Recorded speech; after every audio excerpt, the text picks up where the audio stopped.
بسم اللہ الرحمن الرحیم۔ بدر کے قیدیوں کے متعلق حضرت ابو بکر و عمر رضی اللہ عنہما کی رائے۔ نبی اکرم صلی اللہ علیہ وسلم اگرچہ خود نبی برحق تھے اور آپ کے پاس جتنے بھی احکامات آتے تھے وہ سب وحی کے ذریعے سے آتے تھے، یعنی اللہ کی طرف سے، اس کے باوجود بھی آپ حضرات صحابہ سے مشورہ فرمایا کرتے تھے۔ حالانکہ آپ کو مشورے کی کیا ضرورت ہے، آپ کو تو ڈائریکٹ اللہ کی طرف سے ہدایت مل رہی ہے، لیکن امت کو یہ تعلیم دینی تھی کہ اپنے کام ہمیں باہمی مشورے سے کرنے چاہیے۔ خاص طور پر جو اجتماعی کام ہے وہ اپنی ذاتی رائے سے نہیں بلکہ دیگر لوگوں کی رائے کے ذریعے سے ہی کام انجام دینا چاہیے۔ ذاتی کوئی مسئلہ ہے انفرادی، اس میں آپ کی مرضی ہے، کسی سے مشورہ لے نہ لیں، بہت سی چیزیں بڑے راز و نیاز کی ہوتی ہے تو آدمی اس میں کسی کو بتاتا ہوا، اظہار کرتا ہوا ہچکچاتا ہے۔ لیکن بہرحال اگر کوئی ایسا معاملہ ہے ذاتی بھی کہ جو آدمی سے خود حل نہیں ہو پا رہا ہے تو اس کو چاہیے کہ جو اصحاب الرائے ہیں، جو اچھی رائے دینے والے لوگ ہیں، تجربہ کار لوگ ہیں، اس میدان میں ان کو معلومات ہے، ان سے اپنی بات کو رکھنا چاہیے اور ان کی رائے مشورے کو لینا چاہیے۔ قرآن کریم میں بھی حضرات صحابہ کی تعریف کی گئی ہے، وہ امرہم شورا بینہم، کہ صحابہ کے جو معاملات ہیں وہ آپسی مشورے سے طے ہوتے ہیں۔ اور خود نبی اکرم صلی اللہ علیہ وسلم کو حکم فرمایا گیا وَشَاوِرْهُمْ فِي الْأَمْرِ، آپ ان سے یعنی صحابہ سے مشورہ کیا کیجئے۔ تو جب نبی اکرم صلی اللہ علیہ وسلم کو حکم دیا گیا ہے اور نبی صلی اللہ علیہ وسلم کے ساتھ حضرات صحابہ کو حکم دیا جا رہا ہے تو ہمیں اور آپ کو مشورے کی کتنی ضرورت ہے؟ نہ ہمارے پاس دین کا صحیح علم ہے، نہ قرآن کا صحیح علم ہے، نہ شریعت کا صحیح علم ہے، اور نہ دنیاوی اعتبار سے ہمیں کوئی ایسا خاصا تجربہ ہے، تو ظاہر سی بات ہے کہ ہمیں تو اپنا ہر کام مشورے سے کرنا چاہیے، اور مشورے میں خیر ہے۔ لوگوں کی صلاحیتیں بھی کھل کر سامنے آتی ہے اور انسان نقصان سے بھی بچ جاتا ہے۔ تو اسی طرح کے ایک واقعہ یہاں نقل کیا گیا ہے کہ جنگ بدر جو ہوئی ہے اس میں جو قیدی پکڑے گئے تھے ان کے بارے میں آپ صلی اللہ علیہ وسلم نے مشورہ کیا تھا صحابہ سے، خاص طور پر اپنے دونوں وزیروں سے، مشیروں سے۔ وہ دونوں مشیر، مشورہ دینے والے، وزیر کون تھے؟ حضرت ابو بکر و عمر۔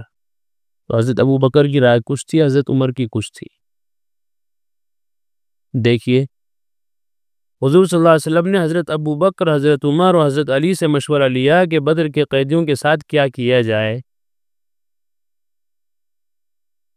تو حضرت ابو بکر رضی اللہ عنہ نے عرض کیا رسول اللہ، یہ لوگ ہمارے چچا کے بیٹے، خاندان کے لوگ، وہ بھائی ہیں، میری رائے یہ ہے کہ آپ ان سے فدیہ لے لیں اور انہیں چھوڑ دیں، تو ہم ان سے جو فدیہ لیں گے وہ کفار سے مقابلے کے لیے ہماری قوت کا ذریعہ بنے گا، وہ پیسے کام آئیں گے، انہیں کے خلاف استعمال کریں گے، ہتھیار خریدیں گے، اور ہو سکتا ہے کہ اللہ تعالیٰ ان کو ہدایت دے دے۔ ابھی ان کو سمجھ نہیں آ رہی، آپ ان کو چھوڑ دیجئے، فدیہ لے کر، کچھ پیسے ویسے لے کر ضمانت پر چھوڑ دیجئے، ہو سکتا ہے کہ اللہ تعالیٰ ان کو ہدایت دے دے آگے چل کر۔ قتل کرنا اچھا نہیں ہے۔ یہ حضرت ابو بکر نے مشورہ دیا۔ تو پھر یہ ہمارے دست و بازو بن جائیں گے، کل کو اگر یہ ایمان میں داخل ہو گئے تو یہ ہماری پارٹی میں آ جائیں گے، ہماری قوت کا ذریعہ بنیں گے۔ پھر حضور صلی اللہ علیہ وسلم نے فرمایا ابن خطاب تمہاری کیا رائے ہے؟ حضرت عمر۔ میں نے عرض کیا اللہ کی قسم جو حضرت ابو بکر رضی اللہ عنہ کی رائے ہے وہ میری رائے نہیں ہے، بلکہ میری رائے تو یہ ہے کہ فلاں آدمی جو میرا قریبی رشتہ دار ہے وہ میرے حوالے کر دیا جائے، میں اس کی گردن اڑا دوں۔ اللہ، کتنی سخت رائے دیکھیے۔ حضرت ابو بکر کے بارے میں اس لیے تو آتا ہے، خطبے میں پڑھتے ہیں جمعے میں، ارحم امتی بامتی ابو بکر، میری امت میں سب سے زیادہ رحیم کریم ابو بکر ہیں، واشدہم فی امر اللہ عمر، اور اللہ کے معاملات میں سختی برتنے والے حضرت عمر۔ اللہ کے معاملات میں، اپنے ذاتی معاملات میں نہیں، اللہ کے معاملات میں بہت سخت حضرت عمر۔ تو یہاں بھی صاف کہا کہ حضرت میری رائے وہ نہیں ہے جو ابو بکر کی ہے، ان کی رائے تو بہت ٹھنڈی ہے، میں ایسی رائے نہیں دے سکتا۔ میری رائے تو یہ ہے کہ آپ انہیں قتل کریں، اور قتل بھی کیسے کریں؟ جس کا جو قریبی رشتہ دار ہے اسے اس کے حوالے کر دیا جائے تاکہ وہ اس کی گردن اڑائے۔ یہ کہ اور بڑی سختی کی بات ہے، اپنا رشتہ دار اپنے ہاتھ سے قتل کریں گے۔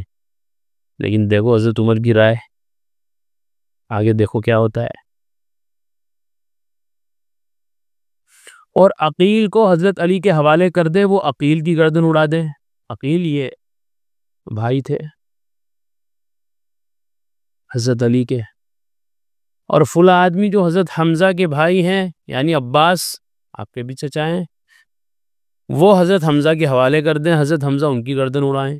یعنی رشتہ داروں کو رشتہ داروں کے حوالے، جبھی تو مزہ آئے گا، جبھی تو آزمائش ہوگی پکی کہ ایمان پکا ہے کہ نہیں ہے۔ دیکھتے ہیں تلوار چلتی ہے یا ہاتھ کانپتے ہیں اپنے رشتہ داروں کو مارتے ہوئے، تاکہ اللہ تعالیٰ کو پتہ چل جائے کہ ہمارے دلوں میں مشرکوں کے بارے میں کسی قسم کی نرمی نہیں ہے۔ یہ لوگ قریش کے سردار، امام اور قائد ہیں، یہ سرغنے ہیں۔ اگر ان کا سر قلم کر دیا جائے تو جو ان کے ماتحت رہنے والے لوگ ہیں ان کے حوصلے خود بخود پست ہو جائیں گے۔ یہ سب ان کے چودھری ہیں، اگر ان چودھریوں کی گردن اڑا دی جائے تو جو ان کی ماتحتی میں لوگ رہنے وہ تو ایسے ڈر جائیں گے۔ یہ رائے دی حضور اکرم صلی اللہ علیہ وسلم نے، حضرت ابو بکر کی رائے کو پسند فرمایا، وہ رائے اچھی لگی آپ کو، اور میری رائے کو آپ نے پسند نہیں فرمایا اور ان قیدیوں سے فدیہ لے لیا۔ یہ دیکھیے اگلے دن میں حضور صلی اللہ علیہ وسلم اور ابو بکر کی خدمت میں گیا تو وہ دونوں رو رہے تھے۔ میں نے عرض کیا رسول اللہ مجھے بتائیں کہ آپ اور آپ کے ساتھی کیوں رو رہے ہیں؟ اگر رونے کی وجہ معلوم ہونے پر مجھے بھی رونا آ گیا تو میں بھی رونے لگ جاؤں گا، اور اگر رونا نہ آیا تو آپ دونوں کے رونے کی وجہ سے میں بھی بتکلف رونے کی صورت بنا لوں گا۔ کتنا پیارا انداز ہے بات کا۔ حضور صلی اللہ علیہ وسلم نے فرمایا میں اس وجہ سے رو رہا ہوں کہ تمہارے ساتھیوں نے ان قیدیوں سے جو فدیہ لیا ہے اس کی وجہ سے اللہ کا عذاب اس درخت سے بھی زیادہ قریب آ گیا تھا۔ ایک درخت کی طرف اشارہ کیا، اور اللہ نے یہ آیت اتاری، سورہ انفال کی آیت نمبر 67، ما كان لنبي ان يكون له اسرى حتى يثخن في الارض تريدون عرض الدنيا والله يريد الاخره والله عزيز حكيم۔ حضرت عمر کی رائے کو پسند کیا اللہ نے۔ یہ ان آیتوں میں سے ایک آیت ہے کہ جو حضرت عمر کی موافقت میں نازل ہوئی۔ یہ دیکھیے کیا ترجمہ، یہ بات کسی نبی کے شایان شان نہیں ہے کہ اس کے پاس قیدی رہیں جب تک کہ وہ زمین میں دشمنوں کا خون اچھی طرح نہ بہا چکے ہو، اس سے ان کا رعب پوری طرح ٹوٹ جائے۔ تم دنیا کا ساز و سامان چاہتے ہو، تم نے فدیہ لے لیا، تمہیں دنیا چاہیے، اور اللہ تمہارے لیے آخرت کی بھلائی چاہتا ہے، اور اللہ صاحب اقتدار بھی ہے، صاحب حکمت بھی۔ اس لیے آپ صلی اللہ علیہ وسلم رو رہے تھے کہ ہماری جو رائے ہوئی وہ اللہ کی رائے کے خلاف ہوئی، اور تمہاری رائے اللہ کو پسند آئی کہ قرآن نازل ہو گیا تمہاری موافقت میں۔ تو یہ اتنے بڑے آدمی دیکھ حضرت عمر، رائے اگرچہ دونوں کی اپنی جگہ درست تھی، حضرت ابو کی رائے بھی اچھی تھی، ان کی سوچ بھی اچھی تھی کہ پیسے بھی کام آئیں گے فدیے میں، ان کو چھوڑ اگر دیا جائے بیچاروں کو تو ہو سکے ان میں ایمان میں داخل ہو جائے کوئی بیچارہ کل چل کے۔ ان کی رائے بھی اچھی تھی، اچھی نیک نیتی کے ساتھ رائے دی گئی تھی، اور اس لیے چاہیے بھی یہی کہ جب کسی سے کوئی رائے مانگی جائے، مشورہ مانگا جائے، تو اس کو پوری خیر خواہی کے ساتھ مشورہ دینا چاہیے، پوری خیر خواہی کے ساتھ، کہ اگر یہی معاملہ اس کو پیش آ جاتا تو وہ کیا کرتا۔ یہ سوچے آدمی، کسی سے اگر کوئی مشورہ مانگا جائے تو آدمی یہ سوچے اگر یہ معاملہ میرا ہوتا، اپنا گھر کا، میرا اپنا ذاتی ہوتا تو میں کیا کرتا۔ تو اس لیے پوری خیر خواہی کے ساتھ مشورہ دینا چاہیے اگر کوئی مشورہ مانگ رہا ہے اس کو، اور نیک نیتی کے ساتھ، اچھی نیت کے ساتھ دینا چاہیے، اس میں کوئی کسی قسم کا لالچ نہ ہو نیت میں، کسی قسم کا برا ارادہ نہ ہو مشورہ دینے میں، نیک نیتی۔ تو حضرت عمر رضی اللہ تعالیٰ عنہ کی رائے کو یہاں پسند فرمایا ہے، اللہ رب العزت نے بھی آیت نازل ہو گئی۔ آپ صلی اللہ علیہ وسلم نے حضرت عمر سے فرمایا مجھے اپنی دعاؤں میں یاد رکھنا۔ یہ بھی بڑی اچھی بات ہے۔ دیکھیے مشہور ہے کہ حضرت عمر رضی اللہ تعالیٰ عنہ نے اجازت مانگی تھی اللہ کے نبی سے کہ میں عمرہ کرنے جاؤں، تو حضرت نے کہا چلے جائیں۔ جب وہ جانے لگے تو آپ نے اسے فرمایا کہ میرے بھائی مجھے بھی دعا میں یاد رکھنا۔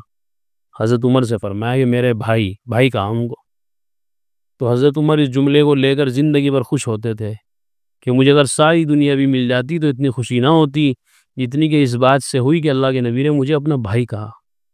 اللہ کے نبی کا بھائی ہونا بہت بڑی بات ہے۔ اور دوسرے پھر دعا کی بھی درخواست کی۔ کون کر رہا ہے دعا کی درخواست؟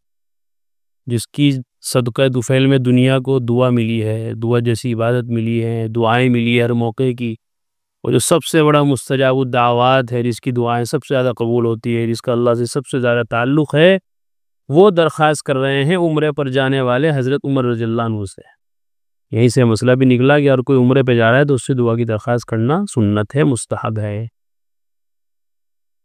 دیکھیے حضرت عمر رضی اللہ عنہ فرماتے ہیں کہ میں نے نبی اکرم صلی اللہ علیہ وسلم سے عمرے کی اجازت مانگی، آپ نے اجازت مرحمت فرما دی اور فرمایا لا تنسانا یا اخی من دعائک، فقال کلمۃ ما یسرنی ان لها بها الدنیا، اے میرے چھوٹے بھائی اپنی دعاؤں میں ہمیں نہ بھولنا۔ اخی ایک تو ہوتا ہے اخی عربی میں بھائی، اور اخی چھوٹا بھائی۔ حضرت عمر رضی اللہ عنہ فرماتے ہیں کہ صلی اللہ علیہ وسلم نے یہ جو مجھے اپنا بھائی فرمایا یہ ایسا کلمہ ہے کہ اس کے بدلے مجھے ساری دنیا بھی مل جائے تو مجھے ہرگز اتنی خوشی نہ ہو اتنی کہ اس کلمے سے خوشی ہوئی۔ اللہ اکبر۔ اللہ تعالیٰ ہم سب کو بھی دینی سمجھ عطا فرمائے، دینی فہم عطا فرمائے۔ واقعہ الحمدللہ رب العالمین۔ قرآن کریم میں اللہ تعالیٰ فرماتے ہیں الا بذکر اللہ تطمئن القلوب، کہ سن لو، اچھے سے سمجھ لو، اللہ تعالیٰ کے ذکر ہی سے دلوں کو اطمینان نصیب ہوتا ہے۔